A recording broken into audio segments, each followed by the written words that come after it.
নমস্কার। আজকের এই বিশ্লেষণে আমরা এমন একটা ঘটনা নিয়ে কথা বলবো যা আঞ্চলিক ঐতিহ্যকে পুনরুজ্জীবিত করার একটা দারুণ উদাহরণ। চলুন সোজা ফিরে যাই ২০১৭ সালে। হরিয়ানার রোহতকে চলছে বোল হরিয়ানা উৎসব। আর সেই উৎসবের প্রাণবন্ত মঞ্চে সেদিন এমন একটা পারফরমেন্স হয়েছিল যা শুধু একটা পরীক্ষামূলক সাংস্কৃতিক উদ্যোগই ছিল না, বরং লোকসঙ্গীতের এক নতুন দিগন্ত খুলে দিয়েছিল।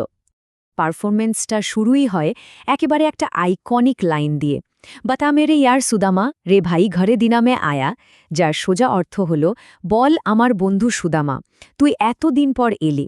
এই একটা সুপরিচিত লাইন কিভাবে যে মুহূর্তের মধ্যে আমাদের একটা আধুনিক মঞ্চ থেকে সরাসরি প্রাচীন হিন্দু পুরাণের পাতায় নিয়ে যায়, ভাবলে অবাক হতে হয়। গানটা শুরু হতেই আমরা যেন ভগবান কৃষ্ণ আর তার বাল্যসখা সুদামার সেই ঐতিহাসিক বন্ধুত্বের আখ্যানে একেবারে ডুবে যায়।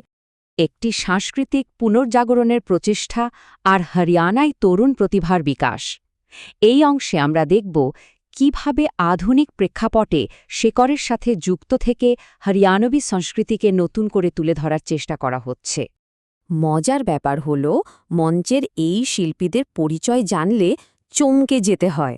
এরা কিন্তু কোনো পোড় খাওয়া পেশাদার শিল্পী নন। এরা সাংঘির সরকারি সিনিয়র সেকেন্ডারি স্কুলের ছোট ছোট ছাত্রী। আর এখানে এই উদ্যোগের আসল সার্থকতা। ভারতের ভবিষ্যৎ নির্মাতা হিসেবে পরিচিত এই স্কুল পড়ুয়াদের দিয়ে আঞ্চলিক সংস্কৃতিকে তুলে ধরার এই যে চেষ্টা, এটা লোকশিল্পকে তার একেবারে শেকড় থেকে মজবুত করছে।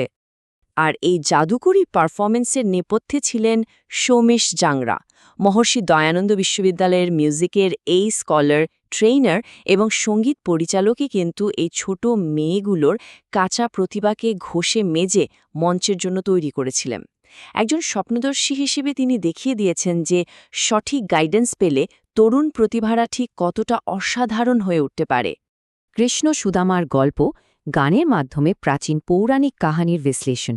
চলুন পারফর্মারদের দিক থেকে এবার একটু গানের মূল গল্পের দিকে ফোকাস করি।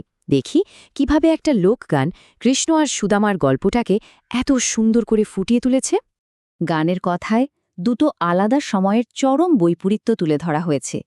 একদিকে বলা হচ্ছে বালাকথার যাব আয়া কার্তা রোজ খেলকে জায়া কার্তা, অর্থাৎ ছোটবেলায় রোজ একসাথে খেলার সেই নির্ভেজাল আনন্দ। আর ঠিক তার উল্টো দিকেই ফুটে উঠেছে টোটে কিমার, মানে প্রাপ্তবয়স্ক সুদামার জীবনের চরম দারিদ্র্য আর অসহায়তার এক নিদারুণ বাস্তব। হারানো শৈশব আর বর্তমানের এই ভয়ঙ্কর দারিদ্র্যের বৈপরীত্য গানটাকে এক অন্য মাত্রায় নিয়ে গেছে। এরপর আসে গানের সবচেয়ে ইমোশনাল অংশটা, প্রশ্নের পর প্রশ্ন। বন্ধুকে এমন জীর্ণ অবস্থায় দেখে কৃষ্ণের উদ্বেগের সীমা নেই।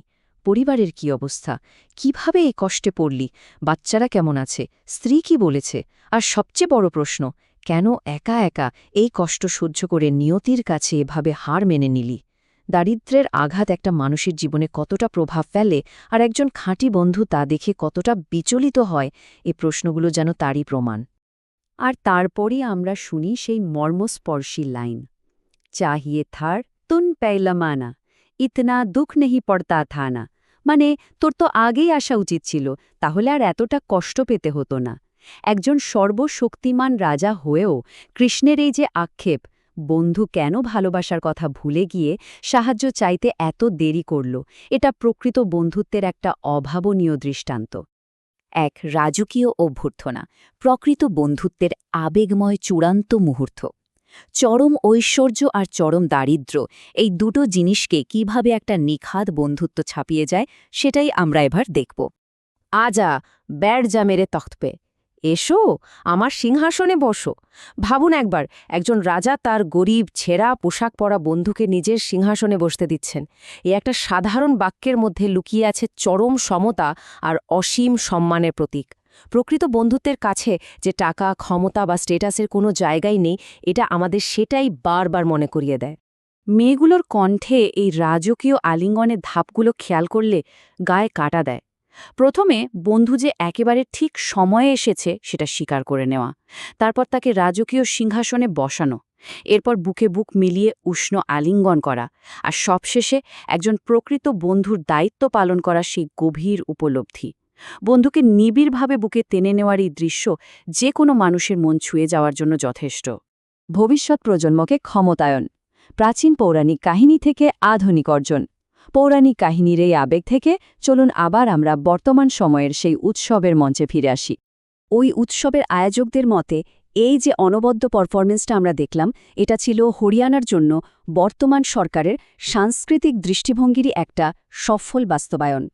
প্রধান অতিথি শ্রী রামবিলাস শর্মার প্রচেষ্টার প্রতিফলন হিসেবেই এই অনুষ্ঠানটিকে তুলে ধরা হয়েছিল, যেখানে আঞ্চলিক সংস্কৃতিকে একটা বড় প্ল্যাটফর্ম দেয়া হচ্ছে।